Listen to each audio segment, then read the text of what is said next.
Channel जिकी tutorial. Students, हम कर रहे थे क्लास 8 का chapter first, that is crop production and management, जिसमें हमने लास्ट टाइम डिस्कस किया था methods of irrigation and production for beads. और आज का हमारा टॉपिक होगा harvesting, storage and food for animals. अब हार्वेस्टिंग करने का टाइम आ गया क्योंकि हमने प्लांट्स को जो है वो प्रोडक्ट कर लिया है किससे, वीड्स वगैरह से। तो अब हार्वेस्टिंग, फसलों की कटाई के बारे में आज हम यहाँ पे रीड करेंगे, डिस्कस करेंगे। लेकिन उससे पहले जो आज मेरे चैनल पे न्यू है, प्लीज़ वो से सब्सक्राइब करना ना भूलें। So let us start harvesting. Harvesting of crop is an important task. अब आपको पता, हार्वेस्टिंग मीन्स की फसलों की कटाई करना, ये बहुत ही इम्पॉर्टेंट टास्क का काम है। जो कटिंग होती है क्रॉप की, आफ्टर जब वो मैच्योर हो जाते हैं, आपको पता है फसलें पक जाती हैं, तो उस टाइम पे उसकी क्या करी जाती है, कटिंग की जाती है। और इस प्रोसेस को हम बोलते हैं हार्वेस्टिंग। मीन्स जब कटिंग करते हैं हम क्रॉप की, उसके मैच्योर होने के बाद, that is called harvesting. Harvesting में क्या होता है, क्रॉप्स जो होते हैं उन्हें पुल किया जाता है, जब कट किया जाता है, कहाँ से, ग्राउंड के पास से। आपने देखा होगा फसलों को जब काटते हैं, जब प्लांट्स को उखाड़ते हैं, ग्राउंड के पास से निकालते हैं। और ये यूजली 3 या 4 मंथ लेते हैं सीरियल क्रॉप के मैच्योर होने में। जो सीरियल्स के क्रॉप होते हैं जो, वो 4 मंथ ले जाते हैं मैच्योर होने में। 4 मंथ तक आपको उनकी प्रोडक्शन करनी पड़ती है। उसके बाद उन ऐसी फसलों की आप क्या करते हैं, कटाई करते हैं। तो हार्वेस्टिंग हमारी कंट्री में कैसे होती है, जहाँ तो मैनुअल बाय सिक्कल, ठीक है, ये सिक्कल आपने देखी होगी, इससे घास भी काटते हैं। जहाँ एक मशीन होती है जिसे क्या कहते हैं, हार्वेस्टर, जहाँ उससे कटाई होती है। जहाँ तो सिक्कल से करेंगे, जहाँ हार्वेस्टर से फसलों की कटाई होती है। तो जो हार्वेस्टर क्रॉप होती है, उसमें क्या होता है, जो ग्रेन होते हैं सीड्स के, उन्हें सेपरेट किया जाता है किस में से, छाप, ठीक है। इस प्रोसेस को बोलते हैं हम थ्रेशिंग। जैसे आप वीट की फॉर्म ले लीजिए, ठीक है। तो वीट में आप क्या करते हैं, जब आप वीट की कटाई के लिए करते हैं तो उसको एक थ्रेशर में डालते हैं, वहाँ से आपके वीट के जो ग्रेन हैं वहाँ से अलग हो जाते हैं। और जो पीछे का मटेरियल होता है उसको जो बच जाता है ना, जिसको आप एनिमल्स को डालते हो, ठीक है, भूसा वगैरह जिसको बोलते हैं सूखा, उसको हम बोलते हैं छाप। इस प्रोसेस को बोलते हैं थ्रेशिंग। मतलब कौन सी प्रोसेस, जिसमें आप वीट को जो है जो ग्रेन्स वगैरह हैं उसे रिमूव कर देते हो, किससे, प्लांट से। तो ये कैरी होती है किसकी हेल्प से, मशीन की हेल्प से, जिसे कहते हैं कंबाइन। इनफैक्ट ये हार्वेस्टर भी है, थ्रेशर भी है। मीन्स ये फसलों की कटाई भी करता है। यहाँ पे देखिए, इसको बोलते हैं कंबाइन। यहाँ पे पिक्चर दिखाई गई है। ये कटाई का काम भी कर लेता है और थ्रेशिंग का काम भी कर लेता है। तो फार्मर्स जो होते हैं, स्मॉल होल्डिंग होती है जिनके पास लैंड की, वो सेपरेशन जो होती है ग्रेन की और शाफ की, करते हैं विनोइंग से, ठीक है। मीन्स जिनके पास ज़्यादा लैंड नहीं होती, जिन्होंने थोड़ी लैंड पे ही क्या की होती है, क्रॉप्स, फसलों को उगाया होता है, उनके वो सेपरेशन कैसे करते हैं ग्रेन की या शाफ की, वो विनोइंग से करते हैं। यहाँ पे ये देखिए फिगर दिखाई है, ये है इसका विनोइंग। तो आपने ऑलरेडी क्लास 6 में पढ़ा हुआ है विनोइंग की प्रोसेस के बारे में। आपने वहाँ पे क्लास 6 में पढ़ा होगा कि विनोइंग का कैसे यूज़ करते हैं किसान। ये उनके लिए जिनके पास स्मॉल होल्डिंग, छोटे छोटे पीस होते हैं लैंड्स के लिए, ठीक है, जिन्होंने यहाँ पे छोटे छोटे पीस पे जो फसल लगाई होती है, ये उनके लिए है। अब इसी से रिलेटेड आपको यहाँ पे देखिए, आपको दिया गया हार्वेस्ट फेस्टिवल। फसलों को जो कटाई होती है उसके लिए भी त्यौहार बने हुए हैं। 3 और 4 मंथ की कड़ी मेहनत के बाद वो दिन आता है, कौन सा, फसलों की कटाई का।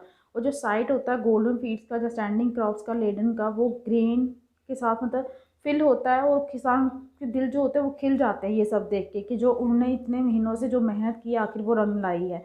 तो एफर्ट्स जो होते हैं पास्ट सीजन के, जब उसमें फ्रूट लग जाता है, फल आ जाते हैं, ये टाइम होता है रिलैक्स करने का और थोड़ा इन्जॉय करने का। और पीरियड जो होता है हार्वेस्ट का, वो बहुत ग्रेट जॉय का और हैप्पीनेस का होता है हर एक फार्मर्स के लिए, वो भी इंडिया में, ठीक है। मतलब इंडिया के हर एक फार्मर के लिए ये दिन जो होता है बहुत खुशी का होता है जब हार्वेस्टिंग का टाइम आता है। इसमें आदमी हो औरत हो, वो सेलिब्रेट करते हैं बड़े दिल से, अच्छी तरह से, अपने अपने रिलीजन के अकॉर्डिंग। स्पेशल जो फेस्टिवल्स हैं यहाँ पे एसोसिएटेड किससे हैं, हार्वेस्ट सीजन से, वो कौन से हैं, पोंगल, बैसाखी, होली, दिवाली, नवान्या एंड बिहू।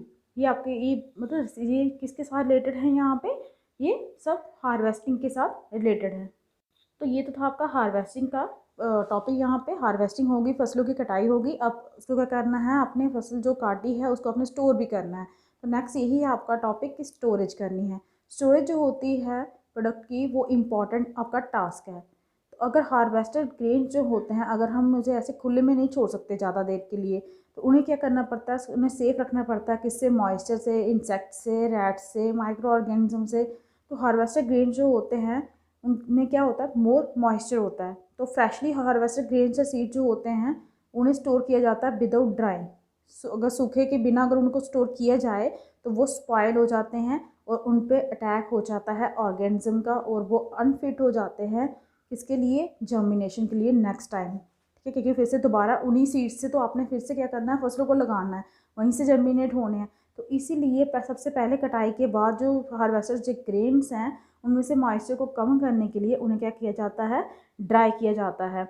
और बिफोर मतलब स्टोर करने से पहले ग्रेन्स को प्रॉपर्ली ड्राई किया जाता है सनलाइट में, ताकि इनका जो मॉइस्चर है वो रिड्यूस हो जाए। ये प्रिवेंट करता है अटैक किसका, इंसेक्ट का, पेस्ट का, बैक्टीरिया और फंगाई का। तो जो फार्मर्स होते हैं वो स्टोर करते हैं ग्रेन्स किस में, जूट बैग, आपको पता है मेटलिक बिन्स भी होते हैं, इनमें स्टोर करके रखते हैं। लेकिन जो लार्ज स्केल पे स्टोरेज होती है ग्रेन की वो कहाँ पे होती है, साइलोस में और ग्रैंडरीज में। उनको प्रोटेक्ट करने से के लिए किस में से, पेस्ट से, जैसे रैट्स हो गए, इंसेक्ट्स हो गए। ये आपको फिगर 10.A और बी में दिखाया गया, मैं अभी आपको दिखाती हूँ। ये हैं आपके साइलोस जिसमें स्टोरेज होती है इसकी, ग्रेन्स की। ये साइलोस बनाए गए हैं, यहाँ पर ग्रेन्स की स्टोरेज होती है। और नेक्स्ट है आपका ये स्टोरेज ग्रेन का किसमें, ग्रैंडरीज में। यहाँ पे बैग्स में आपको देखिए जूट बैग्स दिए गए हैं, यहाँ पे पैक करके इनको यहाँ पे स्टोर किया गया होता है ग्रैंडरीज में। तो जो ड्राइड नीम लीव्स हैं वो यूज़ की जाती हैं स्टोर करने के लिए फूड ग्रेन एट होम। अब हमने घरों में भी आपने क्या किया था, स्टोर किया होता फूड को, तो वहाँ पे स्टोर क्या किसका यूज़ किया जाता है, नीम की लीव्स का।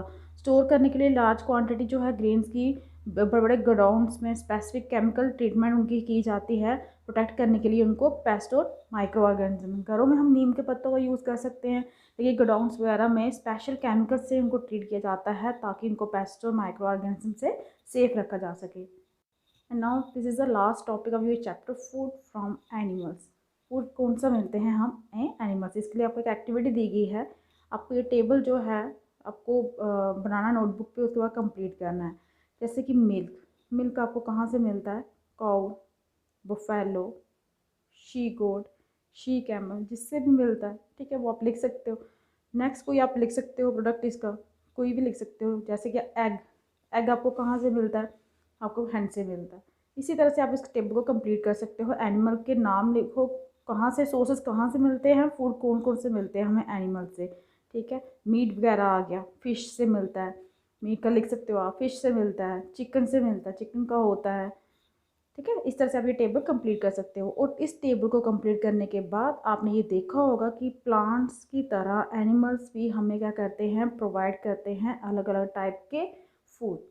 बहुत सारे पीपल जो रहते हैं कहाँ पे, कोस्टल एरिया में, वो खाते हैं फ़िश एज मेजर, उनकी डाइट होती है, मेन डाइट होती है फ़िश, उनकी मेन डाइट होती है।